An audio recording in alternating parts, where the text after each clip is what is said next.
Well. Let's see what's happening in our current affairs. Well, in a brutal turn of events, a man who had set alight his girlfriend's house with her 6-year-old son inside was caught and burnt to death by angry community members. The little boy was burnt beyond recognition. According to Reaction Unit SA, RUSA spokesperson Prem Balram, the drama allegedly started on Christmas in Trusenz Park in KZN. Residents said that a man had an altercation with his girlfriend on Christmas afternoon before he stormed out of the wood and iron dwelling. His girlfriend opted to spend the night at a neighbor's house while her son attended a Christmas function with her sister. The woman was unaware that the child returned to the house and was in the house alone when her boyfriend returned later the evening and set their home on fire. He then fled the scene. He said on Sunday morning, members of the community went to search for the man. After locating him in Chubby's garage area, they returned to the scene where he allegedly admitted setting the house alight.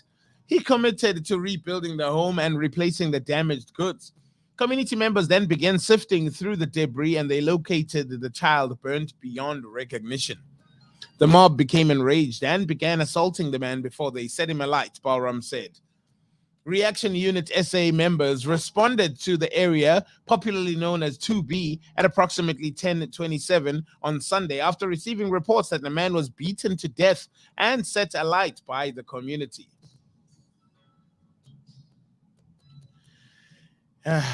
Turn of events, nevertheless. On arrival, reaction officers entered the informal area where the partially naked body of a male was discovered in the burnt remains of the informal home.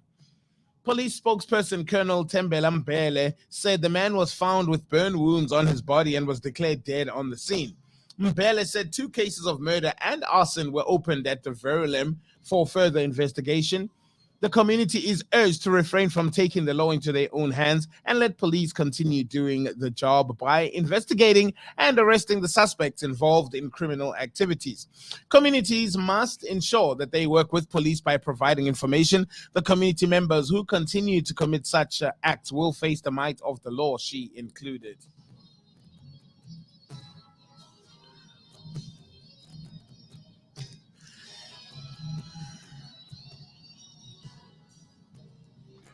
One thing you never expect to see is churchgoers throwing fists while the pastor is delivering the word, especially not on Christmas. A video of 2 parishioners throwing fists on Christmas has gone viral on social media. One of the 2 fighters has since been charged. Meanwhile, the pastor has also spoken out against what transpired in the shocking clip. Thousands of social media users have been left absolutely shocked after a video surfaced online of 2 parishioners engaging in a fistfight in a church. The incident allegedly happened on Christmas this year at the Olivet Baptist Church in Chattanooga, Tennessee. In the clip, Bishop Kevin can be seen delivering a sermon when suddenly Tremel Williams walks up to the church's first assistant pastor and youth Trusenz, who is sitting in the front row. He then punched him right in the face. Johnny. Chris quickly jumped up and started fighting back, much to the dismay of the other churchgoers who watched in shock as the rumble continued. Meanwhile, Bishop Kevin could be heard in the background pleading with the 2 fighters to stop it, Chris. Chris, come on, says Bishop Kevin before the video was stopped. Now, since this has been reported that the 34-year-old was arrested on Sunday by the Chattanooga Police Department and charged with assault in connection with the incident. Bishop Chris has since heard that TMZ that Tremel has just gotten out of rehab and may have relapsed. He also shared that he became tearful after the fight and claimed that he didn't know where he was or what he was doing. He had also added that the church is supporting him fully.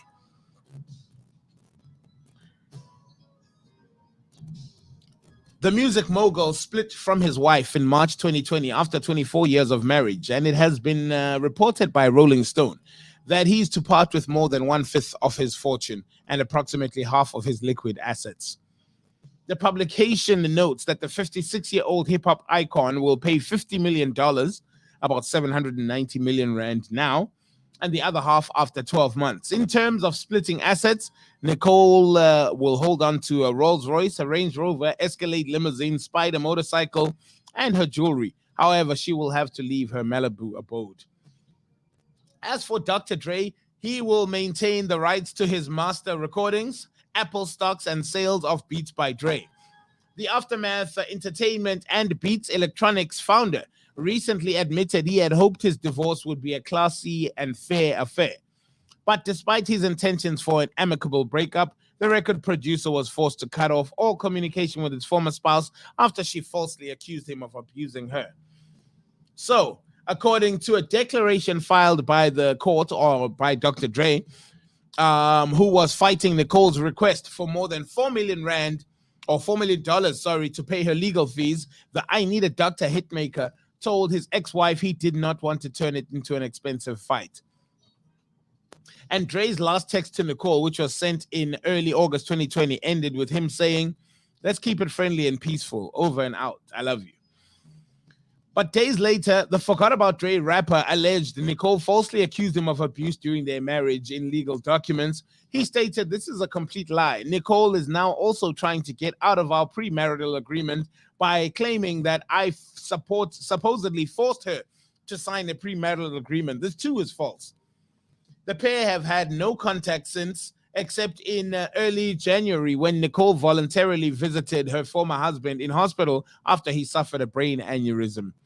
Dre's account of the visit is that Nicole hugged and kissed him and told him she loved him before leaving. But a few months later, the former lawyer filed for a domestic violence restraining order, which was denied by the court and which he insisted there was no basis for. He wrote, "There were never any domestic violence claims made by Nicole before or during our marriage, formal or informal. At no time were police ever called to during our marriage. I was present for Nicole's deposition. She testified that there were no witnesses to the alleged abuse and that she admitted that she had never told anyone, including her mother or siblings or other family or friends, about any alleged abuse." Hey, man, these things are never easy.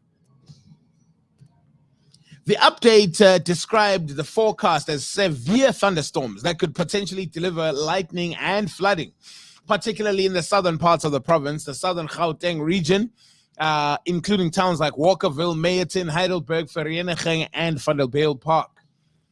The inclement weather is expected to hit in the area in the afternoon towards late evening, and with expected flooding, motor drivers may need to be taking care of all necessary driving plans before time. The SA Weather Service has issued a warning for the possibility of severe thunderstorms. In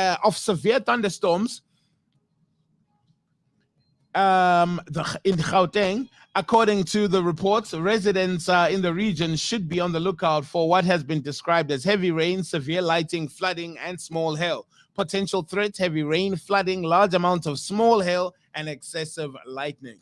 So if you're in the Gauteng area, do be careful. Apparently, the weather is about to pull a fast one. Proteas down, but not out after the first test goes to the wire. At stumps on day 4, India's first innings, 327 runs. KL Rahul has 123, and Lulungi Ngiti with six wickets for 71 runs. South Africa's first innings, 197. Utemba Pavuma with 52 runs, and Mohammad Shami with 5 wickets for 44 runs.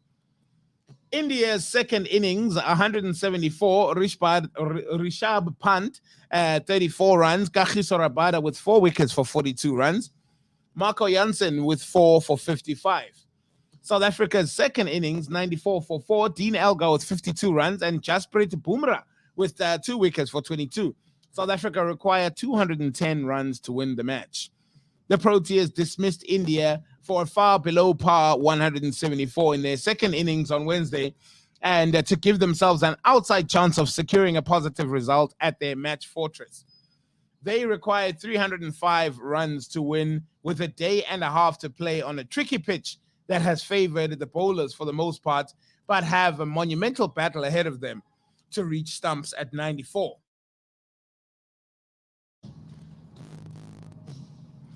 And finally, further afield in this beautiful continent of Africa, a brawl erupted in Kenya's parliament on Wednesday as lawmakers were debating a controversial bill governing political parties ahead of the next year's election. The speaker suspended the session briefly after the chaotic scene, which saw at least two rival MPs exchanging blows, according to the images broadcast on local media. One lawmaker, Bernard Koros, was injured during the fracas and was seen with blood dripping down his face, while another was expelled from parliament by the speaker. "I cannot accept to be injured in the National House like this, Mr. Speaker," said Koros, a supporter or deputy of President William Ruto. The fight broke out after hours of heated debate over the bill, which contains amendments to laws governing political parties and registrations of coalition groupings for the elections. The legislation would allow the coalition of parties to field a candidate in the poll, a departure from the current law that requires a candidate to belong to a party or to be independent and vie for a seat. Opponents of the proposals argue that President Uhuru Kenyatta and his erstwhile foe Raila Odinga will use them to build a formidable coalition ahead of the August 9 vote. Although Odinga is ostensibly opposition leader, he and Kenyatta declared a truce with the headline-grabbing handshake in 2018 after deadly post-election clashes the year before. We are extraterrestrial. We are KNR.